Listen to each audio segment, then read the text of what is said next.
রেনল্টের টাইবার গাড়ি। কাস্টমার যখন বেরোনোর জন্য নিচে পার্কিং থেকে গাড়িটা স্টার্ট করে তখন দেখছে পেট্রোলের স্মেল আসছে আর পেট্রোল নিচ থেকে লিকেজ হয়ে যাচ্ছে।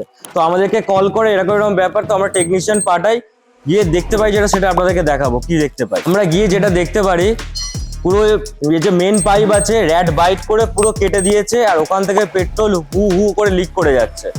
আমরা সেটাকে কিছুভাবে ওখানে রিপেয়ারিং করে ওনার টোচেন খরচাটা বাঁচিয়ে আমরা ওয়ার্কশপে নিয়ে আসি। এরপরে আমাদের কাছে নতুন মাল এসেছে, সেটা আপনাদেরকে দেখাচ্ছি। আমাদের কাছে নতুন মেন পাইপ চলে এসেছে, আমরা এটাকে ইনস্টল করব। এর সাথে সাথে একটা র্যাট নেটও ইনস্টল করে দেবো, যেটার জন্য আর এরপরে র্যাট এখানে ঢুকতে পারবে না আর কিছুভাবে কিছু জিনিস কাটতেও পারবে না। এটা ইনস্টলেশন করলে পুরো জিনিসটা সেভ হয়ে যাবে।